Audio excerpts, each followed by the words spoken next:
Hai teman-teman, ketemu lagi di Petanda Penanda. Hari ini kita mau baca Alkitab hari 18 Agustus. Oke, kita mau renungannya malam hari ini. Renungannya kita mulai dengan pujian dulu yuk. Pujian Lagunya Bersamamu. Bersamamu.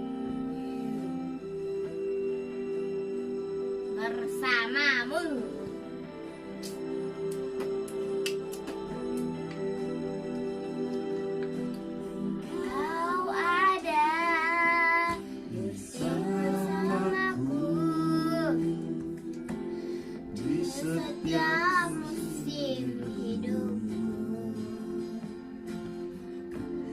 Tak pernah kau biarkan ku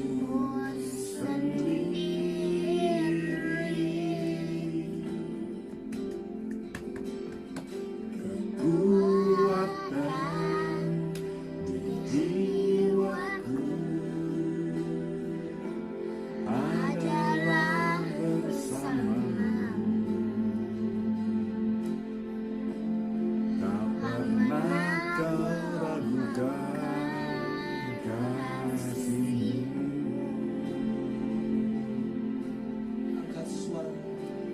Bersamamu Bapa, ku Lewati semua perkenananmu yang teguhkan hatiku. Engkau yang Bertindak memberi tolakan, anugerah-Mu besar melimpah bagiku.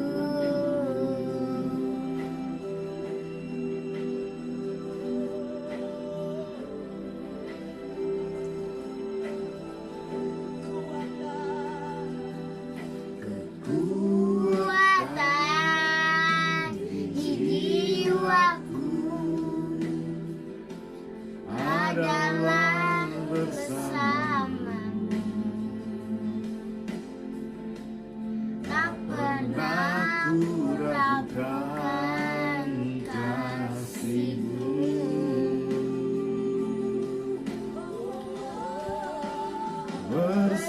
bersamamu Bapa, ku lewati semua perkenananmu yang teguhkan hatiku.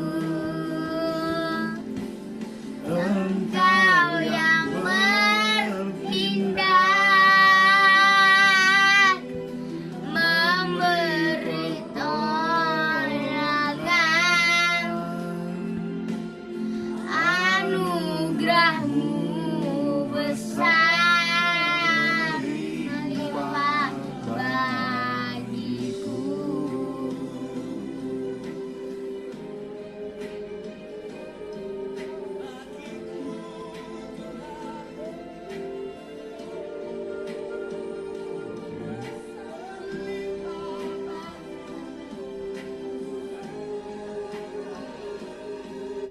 Ya,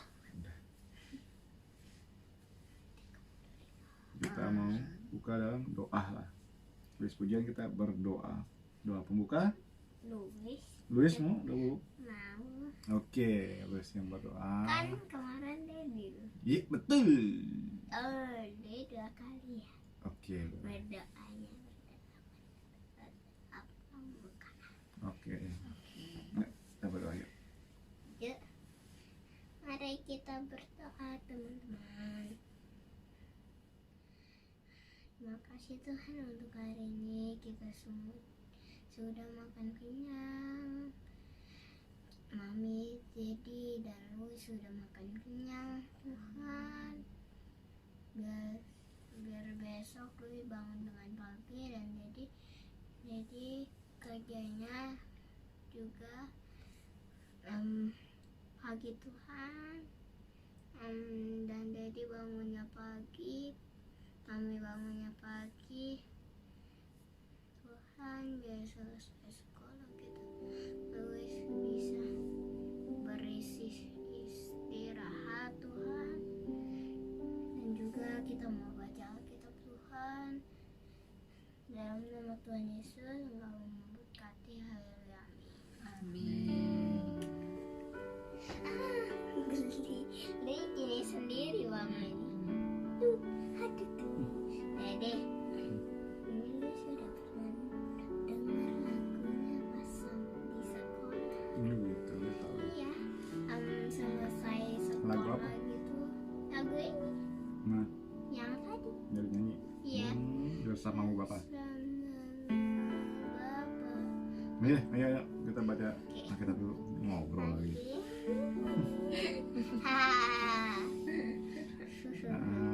Firman Tuhan hari ini diambil dari kitab Daniel 5. Tulisan di dinding. Nis ya. Nih.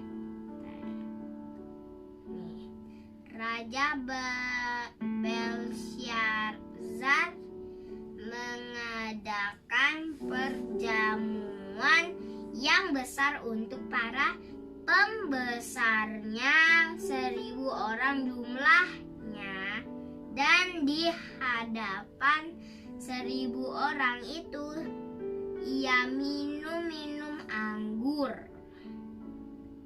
Dalam kemabukan anggur, Belshazzar menitahkan orang membawa perkakas dari emas dan perak yang telah diambil oleh Nebukadnezar ayahnya dari dalam bait suci di Yerusalem, supaya raja dan para pembesarnya, para istri dan para gundik mereka minum dari perkakas itu.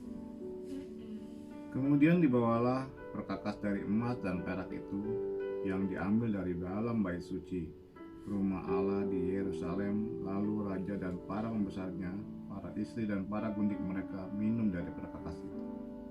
Mereka minum anggur dan memuji-muji dewa-dewa dari emas dan perak, tembaga, besi, kayu, dan batu. Pada waktu itu juga tampaklah jari-jari tangan manusia menulis pada kapur dinding istana raja di depan kaki Dian, dan raja melihat punggung tangan yang sedang menulis itu. Lalu raja menjadi pucat dan pikiran-pikirannya menggelisahkan dia. Sendi-sendi pangkal pahanya menjadi lemas dan lututnya berantukan. Gue panjang nih. 7. Oh my goodness. Ya panjang. Kemudian berserulah raja dengan keras supaya para ahli jampi, para kasdim, dan para ahli nujum dibawa menghadap. Berkatalah raja kepada para orang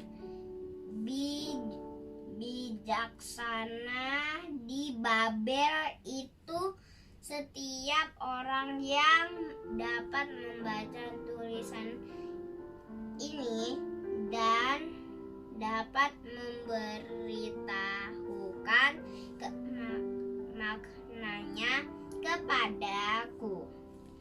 kepadanya akan dikenakan pakaian dari kain ungu dan lehernya akan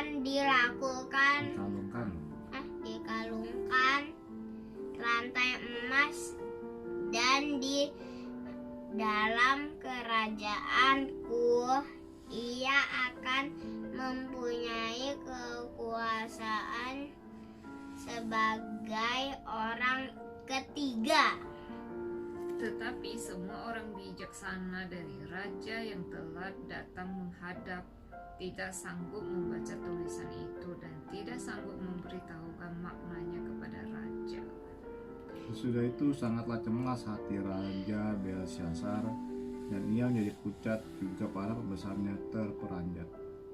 Karena perkataan raja dan para pembesarnya itu, masuklah permaisuri ke dalam ruang perjamuan.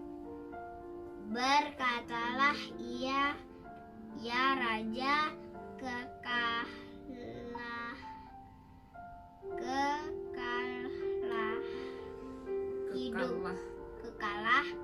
hidup tuanku, janganlah pikiran-pikiran tuanku menggelisahkan tuan, dan janganlah menjadi pucat. Sebab dalam kerajaan Tuanku ada seorang yang penuh dengan roh para dewa yang kudus. Dalam zaman ayah Tuanku ada terdapat pada orang itu kecerahan, akal budi dan hikmat yang seperti hikmat para dewa. Ia telah diangkat oleh Raja Nebukadnezar ayah Tuanku menjadi kepala orang-orang berilmu, para ahli jampi, para kastim, dan para ahli nujum. Karena pada orang itu terdapat roh yang luar biasa dan pengetahuan dan akal budi, sehingga dapat menerangkan mimpi, menyingkapkan hal-hal yang tersembunyi dan menguraikan kekusutan, yakni pada Daniel yang dinamai Belsyazar itu oleh raja. Baiklah, sekarang Daniel dipanggil dan ia akan memberitahukan maknanya. Lalu dibawalah Daniel menghadap raja. Bertanyalah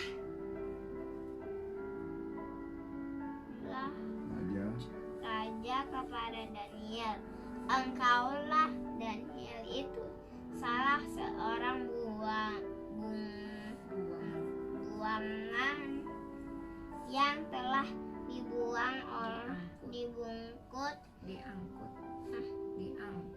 diangkut oleh raja ayahku dari tanah Yehuda.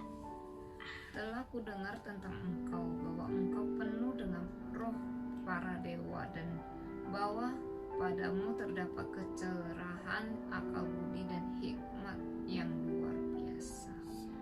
Padaku telah dibawa orang-orang bijaksana, para ahli jampi, supaya mereka membaca tulisan ini dan memberitahukan maknanya kepadaku. Tapi mereka tidak sanggup mengatakan makna perkataan itu. 16.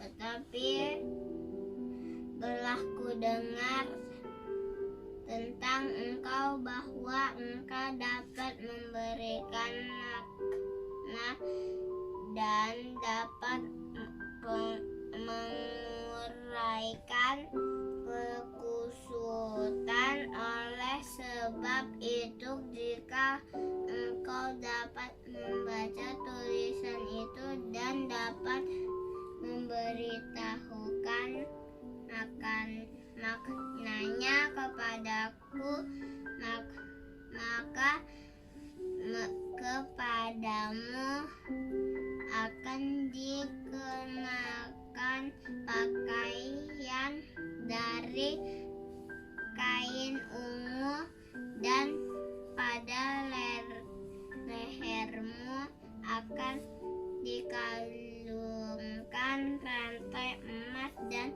dalam kerajaan ini engkau akan mempunyai kekuasaan sebagai orang ketiga. Kemudian Daniel menjawab raja, tahanlah hadiah tuanku, berikanlah pemberian tuanku kepada orang lain. Namun demikian aku akan membaca tulisan itu bagi raja dan memberitahukan maknanya kepada tuanku. Ya Tuanku Raja Allah, yang Allahnya maha tinggi, telah memberikan kekuasaan sebagai Raja, kebesaran, kemuliaan, dan keluhuran kepada Nebukadnezar, ayat Tuanku. Dan oleh karena kebesaran yang telah diberikannya kepadamunya itu, maka takut dan getarlah Gentarlah benar. Gentarlah. getarlah terhadap dia orang-orang dari segala bangsa, suku, bangsa, dan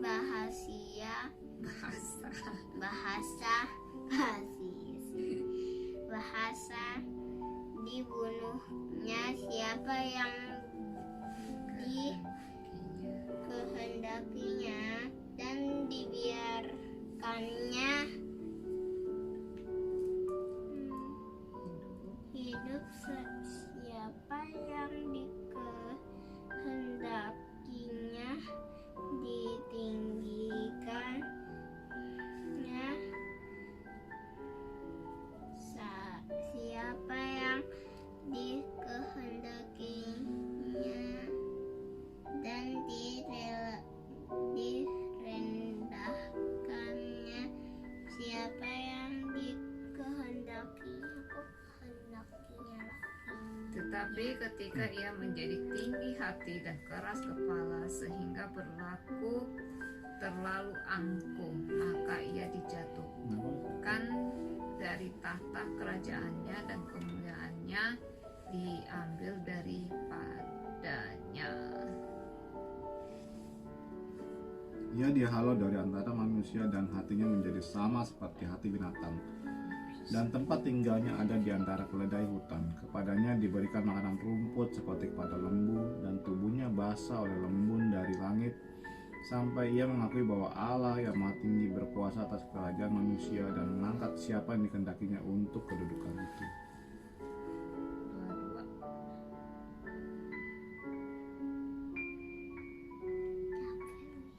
Ya udah, Enggak selesai. Tadi mana? berdua. Tetapi tuanku Belshazzar anaknya tidak merendahkan diri, walaupun tuanku mengetahui semuanya ini. Tuanku meninggikan diri terhadap yang berkuasa di surga, berkakas dari baiknya dibawa orang kepada tuanku. Lalu tuanku serta para pembesar tuanku, para istri dan para gundik tuanku telah minum anggur dari perkakas itu. Tuanku telah memuji-muji dewa-dewa dari perak dan emas, dari tembaga, besi, kayu, dan batu, yang tidak dapat melihat atau mendengar atau mengetahui, dan tidak Tuanku muliakan Allah yang menggenggam nafas tuanku dan menentukan segala jalan tuanku. Sebab itu ia menyuruh punggung tangan itu, dan dituliskanlah tulisan ini. Maka inilah tulisan yang tertulis itu,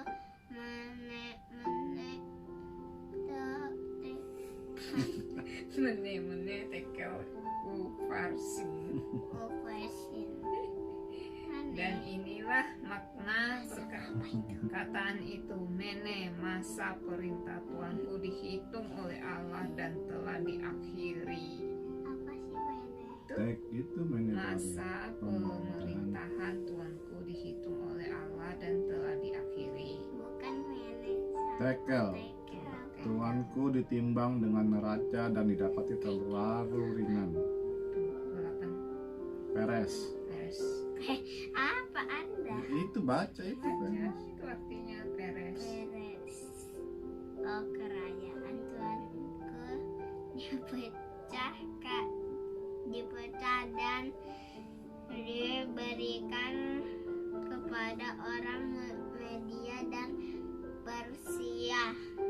Lalu atas titah Belshazzar dikenakanlah kepada Daniel pakaian dari kain ungu dan pada lehernya dikalungkan rantai emas, dan dimaklumkanlah tentang dia bahwa di dalam kerajaan ia akan mempunyai kekuasaan sebagai orang ketiga. Maka pada malam itu juga terbunuhlah Belshazzar dari raja orang Kasdim itu. Darius orang Udah. Media. Hah? Sampai 30. 30. Kok ada 31? Ini udah ayat 6. Udah pasal 6 ini. Dua singa. Hau. Nah, renungan malam hari ini judulnya adalah Jas Merah. Tadi cerita tentang Daniel tuh ya. Daniel menerjemahkan arti tulisan yang gak dimengerti sama raja, ya kan? Raja siapa namanya tadi? Raja Belshazzar. Belshazzar. Jas merah. Jas merah adalah salah satu pernyataan Presiden Soekarno yang sering dikutip orang. Yang kepanjangannya, jangan sekali-sekali meninggalkan sejarah. Tuh, jas merah artinya jangan sekali-sekali meninggalkan sejarah. Walaupun banyak orang mengutipnya kurang tepat dengan menyebut jangan sekali-kali melupakan sejarah. Pernyataan ini beliau disampaikan dalam pidato kepresidenan tanggal 17 Agustus 1966 untuk mendorong kita terus belajar dari sejarah, sebab masa kini tidak dapat dilepaskan dari masa lalu. Sejarah mengajarkan kita untuk tidak mengulangi kesalahan serupa dan memberi kita pelajaran untuk hidup yang lebih baik. Raja Belshazzar termasuk orang yang mengabaikan sejarah. Dia tidak belajar dari pengalaman pendahulunya, Nebukadnezar, yang meninggikan diri lalu direndahkan oleh Tuhan. Kemudian menyadari kesalahannya dan ia pun meninggikan Allah. Belshazzar mengadakan perjamuan besar-besaran dan menajiskan perkakas-perkakas bait suci Yerusalem yang dulu diambil Nebukadnezar sambil memuji-muji berhala-berhalanya. Tindakan itu menunjukkan tidak adanya rasa hormat kepada Allah Israel. Lalu sepotong tangan muncul dan menuliskan sesuatu di dinding istana raja, yang kemudian dijelaskan oleh Daniel bahwa itu adalah penghakiman Allah yang akan mengakhiri kekuasaannya. Daniel mengecam Belshazzar yang gagal belajar dari kesalahan Nebukadnezar, padahal ia mengetahuinya. Ternyata sejarah itu juga dapat mengajarkan kita tentang jalan-jalan Allah. Dengan melihatnya bekerja di masa lalu, kita seharusnya belajar takut akan Dia dan menatinya di masa kini. Misalnya dalam berbagai pengalaman hidup di masa lalu, seharusnya menolong kita menati Tuhan di masa kini. Ya. Jadi nih, lu ngerti nggak nih ceritanya tadi yang di Alkitab itu? Ngerti. Ngerti apa? Ngerti Dia cerita tentang tentang Daniel. Daniel kenapa? Daniel mau belajar itu apa? Apa sih? Nah, jadi gini. Ini tadi ini tentang nih Raja Belshazzar ini adalah anak dari Raja Nebukadnezar, ya kan? Raja Nebukadnezar. Jadi cuman nih raja ini nggak belajar dari zaman dulunya. Dia tahu nih padahal dulu Raja Nebukadnezar itu jatuh dari kerajaannya itu, maksudnya dijatuhkan sama Tuhan itu karena apa? Karena dia meninggikan diri pada Tuhan. Jadi dia sombong, kan? Sombong pada Tuhan gitu kan. Dia mendirikan menara paling tinggi. Nah, itu apa? Membuktikan bahwa dia lebih hebat dari Tuhan. Itu setinggi tingginya itu gedungnya itu yang dibangun itu sampai mau menembus awan ke langit-langit gitu kan. Ya, padahal tapi waktu dulu pernah karena tujuannya adalah nggak bagus, jadi menurut Tuhan itu nggak bagus, dia mau menyaingi Tuhan, maksudnya terus dia sombong bahwa Tuhan udah kasih dia kepintaran, malah dia sombong mau malah mengalahkan Tuhan, ya kan. Padahal kita mah nggak ada apa-apanya dibandingin Tuhan, ya kan. Kayak sekarang kita dikasih COVID begini, udah deh nggak bisa ngapa-ngapain, udah nggak. Dulu juga pernah zamannya bangsa Israel dikasih tulah gitu kan, dikirimin nih. Kayak sekarang nih COVID nih, dulu dikasih ada apa, hama, belalang, ya kan, banyak belalang gini, ya kan. Tapi kalau belalang satu lucu, tapi kalau belalangnya sampai ribuan mana-mana serem. Terus di apa ada di binatang grasshopper namanya. Yang waktu itu di rumah ama tangkap itu. Oh, benar. Jadi Yang gede sama kecil tuh. iya, jadi kayak itu kita kayak sekarang nih, kita dikasih ini sama nih kayak dulu.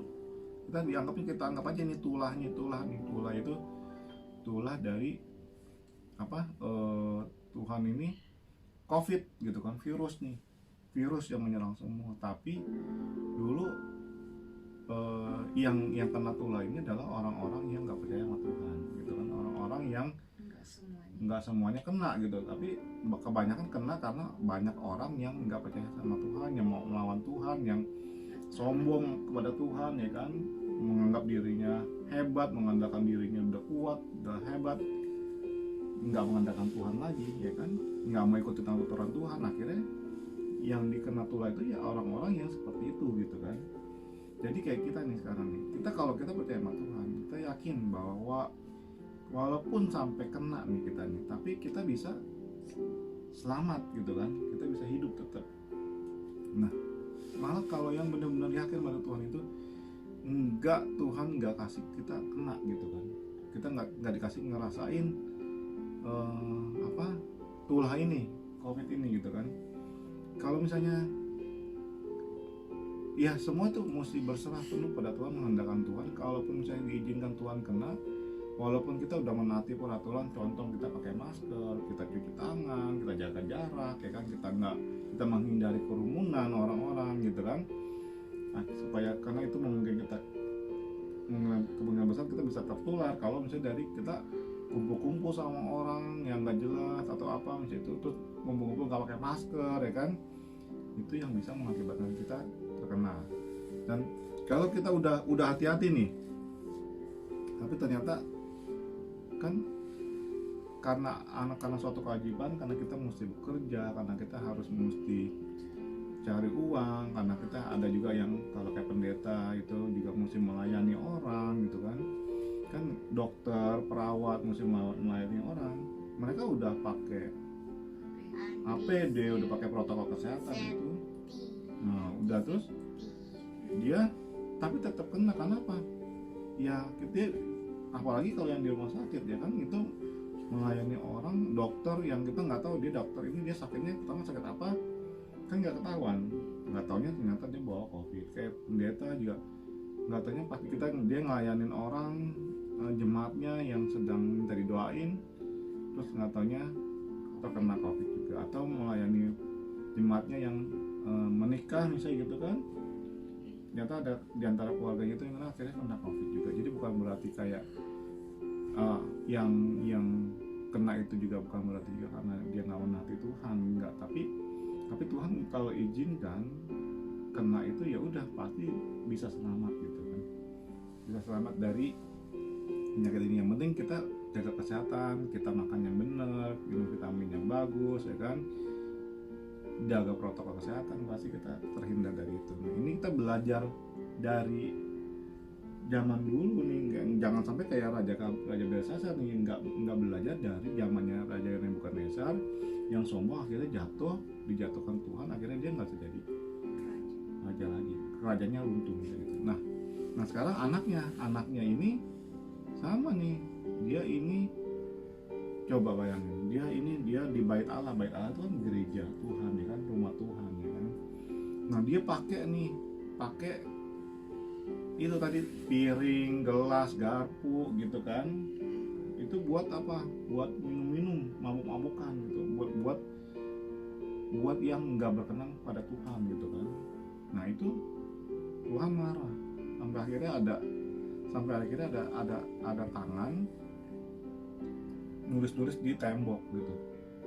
Nulis tembok. Nah itu yang dia nggak ngerti ini apa artinya. Udah semua panggil tadi kan, ada nuzum lah, dukun lah, apalah gitu kan, suruh bacain nggak ada yang ngerti nih. Nah makanya dipanggil lah si Daniel ini kan hamba Tuhan. Dia tahu nih Daniel ini katanya hebat gitu kan, dia punya dilindungi dewa-dewa kan, padahal dia dilindungi Tuhan kan. Jadi dipanggil lah, suruh terjemahin tulisan ini yang tadi tulisannya mene tekel. Nah tekel apa lagi tuh ya kan, peres ya kan. Jadi diartiin sama si Daniel nih.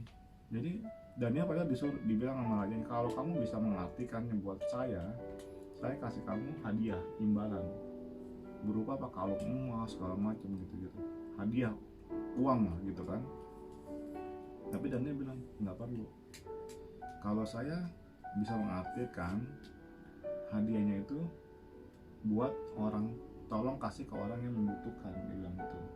Tuh, baik banget kan Daniel kan. Padahal kalau dia terima kan banyak dapatnya kan dari raja kan, tapi dia nggak mau. Dia mau hadiahnya itu buat orang yang membutuhkan, terutama rakyat yang miskin gitu kan. Oke katanya, ya udah. Akhirnya sih disebutin lah bahwa apa sih artinya itu tadi gimana ya, maka ini tulisan yang tertulis mene tekel ufarsin gitu kan. Mene artinya masa pemerintahan Tuanku dihitung oleh Allah dan telah diakhiri tuh. Jadi gara-gara dia melakukan kesalahan, Tuhan Allah mengakhiri masa pemerintahnya dia, masa kerajaannya dia gitu kan. Tekel, Tuanku ditimbang dengan neraca dan didapati terlalu ringan. Tuh dia ditimbang terlalu ringan. Kebaikan yang diperbuat sama si raja Belshazzar ini terlalu ringan kebaikan yang dibuat sama dia. Yang ada dia selalu berbuatnya yang nggak berkenan di hadapan Tuhan, yang nggak berkenan buat Tuhan gitu kan. Dia selalu berbuat dosa gitu, makanya kebaikannya itu sedikit sekali gitu, ringan tuh enteng kan. Jadi belum ada apa-apanya nih. Peres, yaitu kerajaan Tuanku dipecah dan diberikan kepada orang Media dan Persia. Tuh. Jadi kerajaannya ini dikasih ke orang, kasih ke bangsa lain, yaitu bangsa apa, Media dan Persia. Ya, gara-gara dia nggak belajar dari pengalaman bapaknya si Raja Nebukadnezar itu, bahwa Raja Nebukadnezar itu dijatuhkan Allah Tuhan karena sombong. Akhirnya si Raja Belshazzar juga sama. Udah dari saat itu kan, lalu atas titah Belshazzar dikenakanlah kepada pakaian ungu pada Daniel ya kan. Nah, dikasih itu. Terus pada malam itu juga terbunuhlah Belshazzar raja orang Kasdim itu. Habis dikasih tahu mati dia. Iya, dihukum sama Tuhan gitu, bahwa ini udah bikin Tuhan itu marah. Karena apa? Barang-barang yang ada di rumah ibadah dipakai buat untuk sesuatu yang nggak bagus gitu kan, sesuatu yang nggak benar gitu ya. Nah ini yang Tuhan nggak suka, dan itu padahal dulu udah pernah dilakukan sama ayahnya gitu, yang melawan Tuhan gitu kan. Padahal semua itu adalah atas kasih karunia Tuhan ke manusia, hingga manusia diberkati dengan kepintaran, tapi tetap harus rendah hati, nggak boleh sombong. Kalau ini malah melainkan jadi sombong. Jadi kita juga harus belajar nih. Jadi contoh ya kan, tadi kan banyak orang saat ini meninggal gara-gara nggak percaya sama COVID, nggak mau melakukan protokol kesehatan, benar nggak?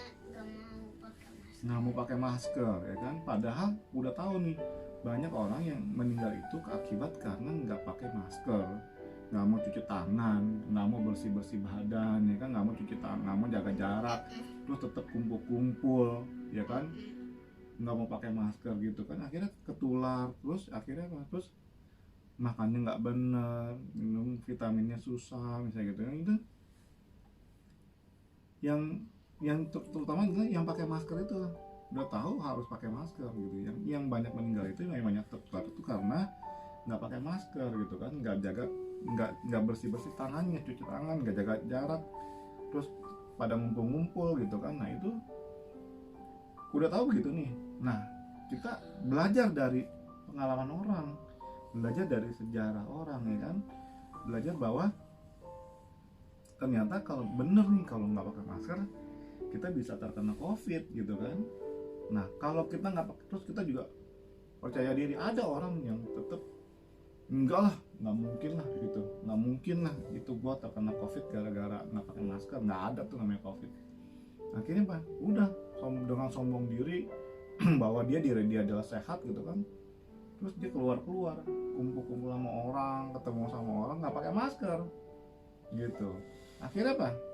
Kemungkinan kena nggak? Kena. Akhirnya Tuhan bisa hukum orang itu. Kamu nih nakal ya, gitu kan? Dikasih tahu suruh pakai masker supaya ini kan tujuannya Tuhan hukum ini untuk orang-orang yang nakal, ya kan? Yang sombong. Nah, jadi ini orang-orang kayak gini nih, ya udah, yang nggak percaya sama Tuhan, yang nggak percaya apa yang Tuhan udah berikan gini nih, akhirnya aturan Tuhan mau selamatin, ya kan, dengan pakai masker itu bisa selamat atau apa, misalnya dengan jaga protokol kesehatan. Akhirnya apa? Yang sombong itu ya udah Tuhan izinin, udah kamu kena aja nih. Kalau misalnya itu, habis itu banyak yang akhirnya meninggal, nggak selamat.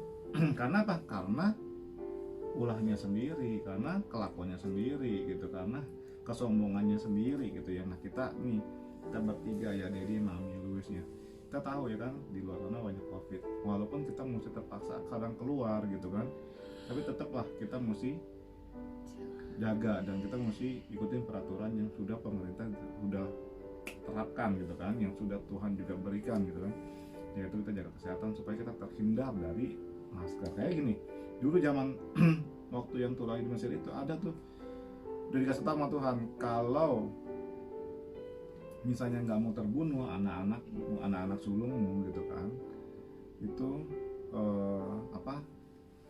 torekan darah domba itu di depan pintu, tanda bahwa kamu adalah anak Tuhan gitu kan.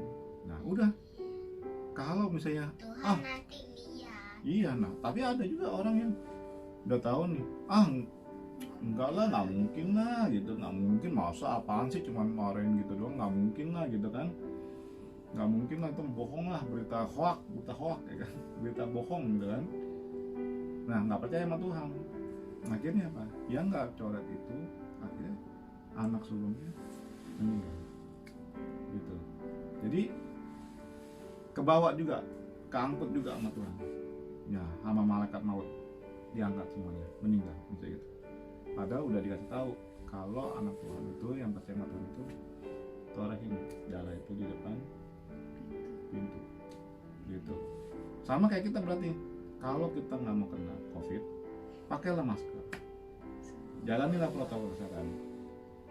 Karena walaupun kita anak Tuhan, kadang-kadang ada juga yang bandel, enggak lah, gue mah anak Tuhan lah, pasti sehat tuh gitu kan, dan dibilangin pakai masker, nggak mau pakai masker, sehat ya kena akhirnya kan. Ini kan dihukumkan buat orang-orang yang nakal nih gitu kan, yang nggak mau dengerin perintah Tuhan, yang nggak mau ngikutin aturan Tuhan misalnya gitu, aturan pemerintah. Ya udah disuruh pakai masker supaya kamu nggak terlewat dari COVID nih gitu kan, gitu ya. Jadi kita harus belajar dari yang udah yang dulu gitu kan ya.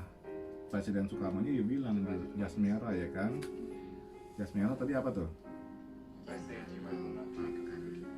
sejarah ya. Sejarah. Jangan sekali-kali meninggalkan sejarah, jangan sekali-kali melupakan sejarah ya. Presiden Soekarno Sejarah bilang itu yang udah kejadian yang udah lewat, lewat. kejadian yang udah lewat, yang itu sejarah tuh. Contoh Indonesia merdeka ini karena apa? Kan nggak langsung merdeka, karena perjuangan dari pahlawan-pahlawan Indonesia nih, seperti Pak Presiden Soekarno ya kan, yang membebaskan yang membebaskan Indonesia ini dari penjajah. Penjajah itu siapa tuh? Penjajah itu penjahat ya kan? Yang mau merebut Indonesia dari rakyat Indonesia, dari bangsa Indonesia sendiri gitu. Jadi dilawan, akhirnya Indonesia bersatu, yang Sumatera, Jawa, Kalimantan, Sulawesi, Irian. Pancasila ketiga, persatuan Indonesia. Nah itu persatuan Indonesia. Jadi Pak Bung Karno, Pak Presiden Soekarno itu menuliskan bersama menteri-menterinya, bersama teman-temannya gitu kan, pahlawan-pahlawan yang lain itu membentuk Pancasila. Pancasila satu, ketuhanan yang Maha Esa. Berarti negara Indonesia ini didasarkan adalah negara yang mempunyai agama. Nah itu Luis baru belajar. Jadi negara Indonesia ini adalah didasari dari agama. Pertama itu, maka dibilang ketuhanan yang Maha Esa ya kan. Dua. Berarti itu orang masyarakat Indonesia punya agama, walaupun agamanya macam-macam kan, ada 5 ya kan. Yang diakuin itu adalah agama apa? Agama Kristen, agama Islam, Katolik, ada Hindu, agama Buddha. Nah, ini ada 5 nih ya kan. Jadi walaupun beda-beda agama, tapi tetap semuanya menyembah pada Tuhan gitu kan. Kalau dua itu apa? Keadilan sosial. Jadi Sosial bagi seluruh. nah, jadi Bung Karno, Pak Presiden Soekarno maunya semuanya itu adil dan merata buat seluruh rakyat Indonesia gitu kan. Kalau Luis itu dibilangnya kalau nomor 2 itu bekerja bersama keluarga. Kerja sama keluarga ya. Nah kalau 3 persatuan Indonesia ya kan. Persatuan Indonesia itu jadi kan Bersatu. rakyat Indonesia ini kan banyak nih ya kan, menurut Presiden Soekarno nih. Ada yang dari Pulau Sumatera ya kan, ada yang pulau Jawa. Kita di Pulau Jawa nih ya kan. Ada yang di Kalimantan, ada yang di Kepulauan Riau yang kayak Mami. Nah, Pulau Riau ya kan. Nah ada yang Pulau Bali, ada yang Pulau Sulawesi. Jauh-jauh. Teman Luis juga Hah? jauh. Iya. Di tim itu Jakarta Timur atau Jakarta Barat. Iya, jadi semuanya ini ada yang di Irian, yang paling jauh kan Irian juga tuh ya kan, Indonesia bagian timur. Nah, terus NTT ya kan, nah itu Ambon, Flores ya, itu semua kan jauh-jauh nih ya kan. Persatuan Indonesia, nah disatuin sama Presiden Soekarno untuk kita bersatu bahwa kita jadi Bersatu. negara Indonesia, negara kesatuan Republik Indonesia. Jadi semuanya Bersatu. iya, walaupun orang Sumatera, orang Aceh, Medan, Kayak Palembang, kayak Batak, kayak kan Padang. WhatsApp, jadi kan kita jadiin grup gitu. Iya, jadiin grup, iya. Kita jadiin grup 1 ya kan. Ya teman-teman Luis nih, grup kelas 2E. Nah, itu. BH. Nah, terus yang kelompok BPK Penabur ya kan, kelas 2-nya, kelas 2 BPK Penabur 2A, B, C, D, E, F bisa jadi satu grup. Nah, ini sama. Bersatu. Dari Sumatera, Jawa itu, nah itu jadi satu semuanya, ya kan? Dibilangnya adalah bangsa Indonesia. Bangsa. Bukan saya orang Jawa, saya orang Sunda, saya orang ini orang Medan, saya orang Palembang gitu. Enggak. Semuanya adalah bilang saya adalah orang Indonesia gitu. Kita adalah orang Indonesia. Orang Indonesia. Iya ya. Jadi itu. Jadi kita mesti belajar dari sejarah supaya apa? Dulu kalau misalnya berantem kan jadi nggak benar, jadi pada susah. Nah, kita belajar dari sejarah, kalau menyelesaikan masalah itu nggak usah berantem, nggak usah berkelahi misalnya gitu kan. Nah, supaya lebih baik ya gitu.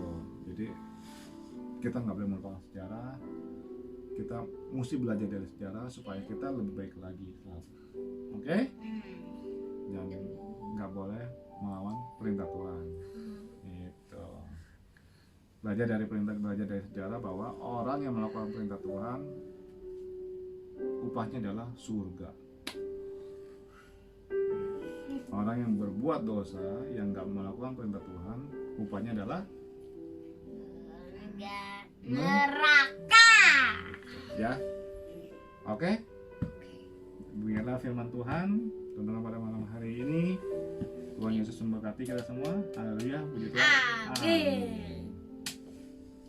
Oke, kita doa dulu ya. Ayo. Siapa yang doa? Terserah sih. Amin ya, amin. Iya. Ya. Ya. Kita berdoa.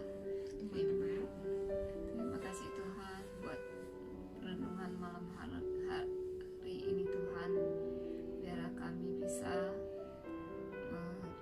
lakukan semua firman-Mu di dalam kehidupan kami Tuhan, biar kami bisa memuliakan nama-Mu Tuhan, biar kami bisa menjadi terang buat orang-orang di luar sana Tuhan. Terima kasih Tuhan buat berkat-berkat-Mu seharian ini Tuhan, buat berkat makan, kesehatan yang masih Engkau berikan kepada kami Tuhan. Tuhan, berkatilah kami untuk semua usaha-usaha kami Tuhan, sekolahnya lulus juga Tuhan, Engkau juga berkati Tuhan. Engkau yang selalu memimpin kami Tuhan, semua yang kami lakukan di dalam ikut campur tangan-Mu Tuhan. Engkau juga jaga kesehatan keluarga kami Tuhan, baik yang di Tanjung Pinang, yang di Jakarta, Tangerang. Engkau jaga kesehatan kami semuanya Tuhan, biar kami selalu sehat semua Tuhan. Lindungi kami, jauhi kami dari segala virus, sakit, penyakit Tuhan. Engkau yang tutup bungkus kami dalam kuasa Tuhan Yesus Kristus Tuhan. Terima kasih Tuhan, dan kami serahkan seluruh hidup ini ke dalam tangan pengasihan-Mu Tuhan. Kami mau istirahat pada malam hari ini Tuhan. Engkau yang lindungi kami supaya kami bisa tidur dengan nyenyak Tuhan, dan bangun besok pagi untuk melakukan semua aktivitas kami lagi Tuhan, dari pagi, siang sampai malam Tuhan, yang Engkau selalu pimpin, yang Engkau selalu jagain sertain kami Tuhan. Terima kasih Tuhan Yesus, di dalam nama Tuhan Yesus Kristus kami doa dan ucap syukur. Haleluya. Amin. Amin. Jadi langsung nyanyi aja, kita nggak usah pakai itu. Ya, pakai musik kan lebih enak dong. Hah? Na na na na na na. Habis dulu ini Dede. Nah, gedein.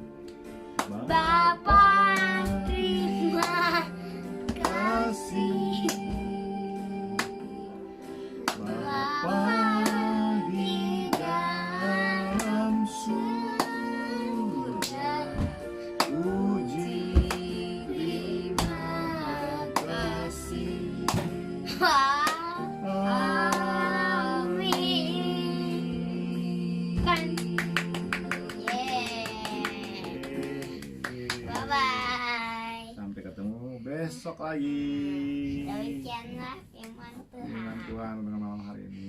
Tuhan Yesus Memberkati. Bye.